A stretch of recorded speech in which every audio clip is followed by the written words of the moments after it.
Hey, second grade, welcome back to Read Aloud. And if you chose the Flat Stanley book, we're on chapter 4 today. Flat Stanley has already gotten flat, went on a kite flying adventure, was mailed to his friend's house. Let's figure out what else Flat Stanley is going to do. Chapter 4, The Museum Thieves. Ooh, a mystery. Mr. and Mrs. O.J. Dart lived in the apartment above the lamb chops. Mr. Dart was an important man, the director of the famous Museum of Art downtown in the city. Stanley Lambchop had noticed in the elevator that Mr. Dart, who was ordinarily a cheerful man, had become quite gloomy. But he had no idea what the reason was. And then at breakfast one morning, he heard Mr. and Mrs. Lambchop talking about Mr. Dart. "I see," said Mr. Lambchop, reading the paper over his coffee cup, "that still another painting has been stolen from the famous museum. It says here that Mr. O.J. Dart, the director, is at his wit's end." "Oh dear, are the police no help?" Mrs. Lambchop asked. "It seems not," said Mr. Lambchop. "Listen to what the chief of police told the newspaper. We suspect a gang of sneak thieves. These are the worst kind. They work by sneakery, which makes them very difficult to catch. However, my men and I will keep trying. Meanwhile, I hope people will buy tickets for the policeman's ball and not park in their cars where signs say don't." The next morning, Stanley Lambchop heard Mr. Dart talking to his wife in the elevator. "These sneak thieves work at night," Mr. Dart said. "It is very hard for our guards to stay awake when they have been on duty all day, and the famous museum is so big we cannot guard every picture at the same time. I fear it is hopeless, hopeless, hopeless." Suddenly, as if an electric light bulb had lit up in the air above his head, giving out little shooting lines of excitement, Stanley Lambchop had an idea. He told it to Mr. Dart. "Stanley," Mr. Dart said, "if your mother will give her permission, I will put you and your plan to work this very night." Mrs. Lambchop gave her permission. "But you will have to take a long nap this afternoon," she said. "I won't have you up till all hours unless you do." That evening, after a long nap, Stanley went to Mr. Dart to the famous museum. Mr. Dart took him to the main hall where the biggest and most important paintings were hung. He pointed to a huge painting that showed a bearded man wearing a floppy velvet hat, playing the violin for a lady who lay on the couch. There was a half-man, half-horse person standing behind them, and 3 fat children with wings were flying around above. That, Mr. Dart explained, was the most expensive painting in the world.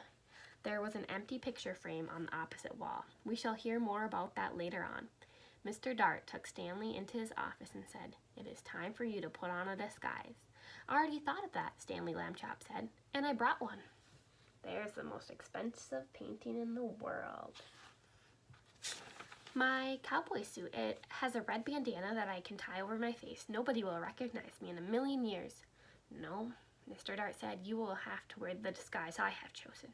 From a closet, he took a white dress with a blue sash and a pair of shiny little bow-pointed shoes, and a wide straw hat with a blue band that matched the sash, and a wig and a stick. The wig was made of blonde hair, long and done in ringlets. The stick was curved at the top, and it too had a blue ribbon on it. In the shepherdess disguise, Mr. Dart said, "You will look like a painting that belongs in the main hall. We do not have a cowboy pictures in the main hall." Stanley was so disgusted he could hardly speak. "I will look like a girl. That's what I will look like," he said. "I wish I had never had my idea." But he was a good sport, so he put on the disguise. Back in the main hall, Mr. Dart helped Stanley climb up into the empty picture frame. Stanley was able to stay in place. Oh no, he's starting to wear the girl's dress.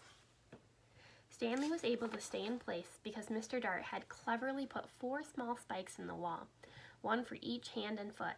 The frame was a perfect fit. Against the wall, Stanley looked just like a picture. "Except for one thing," Mr. Dart said. "Shepherdesses are supposed to look happy. They smile at their sheep and at the sky. You look fierce, not happy, Stanley." Stanley tried hard to get a faraway look in his eyes and even to smile a little bit. Mr. Dart stood back a few feet and stared at him for a moment. "Well," he said, "it may not be art, but I know what I like." He went off to make sure that certain other parts of Stanley's plan were taken care of, and Stanley was left alone. It was very dark in the main hall. A little bit of moonlight came through the windows, and Stanley could just make out the world's most expensive painting on the opposite wall.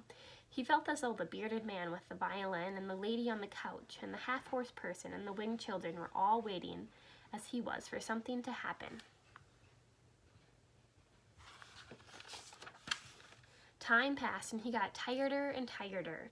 Anyone who would be tired this late at night, especially if he had to stand in that picture from the balancing on the spikes. Maybe they won't come, Stanley thought. Maybe the sneak thieves won't come at all. The moon went behind a cloud, and then the main hall was pitch dark. It seemed to get quieter, too, with the darkness. There was absolutely no sound at all.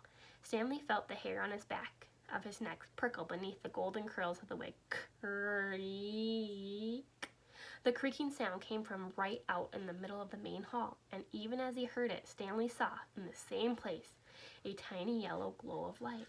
The creaking came again, and the glow got bigger. A trap door had opened in the floor, and 2 men came up through it into the hall. Stanley understood everything all at once. These must be the sneak thieves. They had a secret trap door to the museum from the outside. That was why they had never been caught, and now tonight they were back to steal the most expensive painting in the world.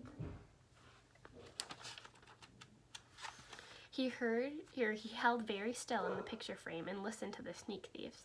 "This is it, Max," said the first one. "This is where we art robbers pull a sensational job whilst the civilized community sleeps." "Right, Luther," said the other man. "In all this great city there is no one to suspect us." "Ha ha," thought Stanley Lambchop. "That's what you think." The sneak thieves put down their lantern and took the world's most expensive painting off the wall. What would we do to anyone who tried to capture us, Max?" the first one asked. "We would kill him." "What else?" his friend replied. "They're stealing." Yikes! That was enough to frighten Stanley, and he was even more frightened when Luther came over and stared at him. "This sheep girl," Luther said. "I thought sheep girls were supposed to smile, Max. This one looks scared." Just in time, Stanley managed to get a faraway look in his eye again and smile, sort of. "You're crazy, Luther," Max said. "She's smiling, and what a pretty little thing she is, too." That made Stanley furious.